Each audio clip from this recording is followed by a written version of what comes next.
now about to approach West 25th. Can you tell me about that? West 25th is a great area. It is the home of what's called the West Side Market. The West Side Market is one of the most fabulous markets in the entire country. It's a place where you have several vendors, all kinds of different foods and fresh meat and fresh vegetables, and all of the farmers and the folks that basically have agriculture, they bring all their goods and services there. It is a sight to behold. I would love to see the West Side. You actually So we're now at Tower City downtown, and a lot of fun stuff happened this year down here at downtown. But tell us more about that. Well, downtown is a great place. Downtown is not just, it's the central business district, and it's not just where you have a bunch of skyscrapers and office buildings and those kind of things, but you actually have a large neighborhood building downtown. So downtown now has about 25,000 people that actually live down here. But it's also the place where all the commerce, this is 50% of Cleveland's money comes from downtown. Here is East 55th Station, which is the new Opportunity Corridor, which connects Huff and Kinsman. And it's another heartbeat of the city. East 55th is a great corridor. It takes you all the way from the lake, all the way to the border.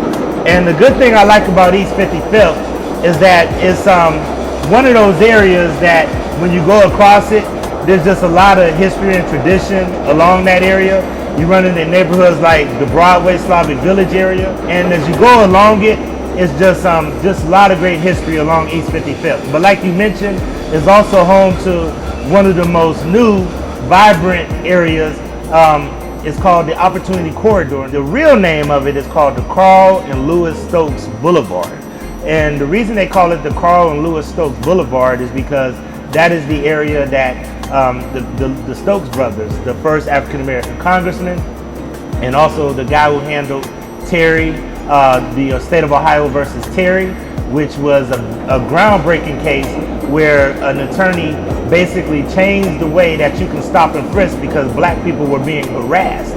Then you have Carl Stokes, who was the first black mayor of a major city, and he not only was the first black mayor of the major city, he actually started the movement around environmental justice because the river that we just rode by caught on fire when he was the mayor, and he was the forerunner to create the Environmental Protection Agency, which is now what makes sure that we have fresh and clean water and don't have as much pollution as we have. I'm gonna give you some history about this rail line in Eastern Neighborhood House in the Van Swearingen family. So when we were downtown, the Van Swearingen family created that, and they created the rail line. Their summer home used to be Eastern Neighborhood House. Harlem Post is tradition. It was created by a guy named William O. Walker. And William O. Walker was a former council person just like myself. And William O. Walker created the Harlem Post because they didn't feel that black people were getting a fair shot in the regular newspaper. I love Zelma George. I used to spend a lot up there. I used to coach all of my sons up there, and I used to coach a lot of people in basketball up there. Zelma George is one of my favorite locations. It's one of my favorite places ever.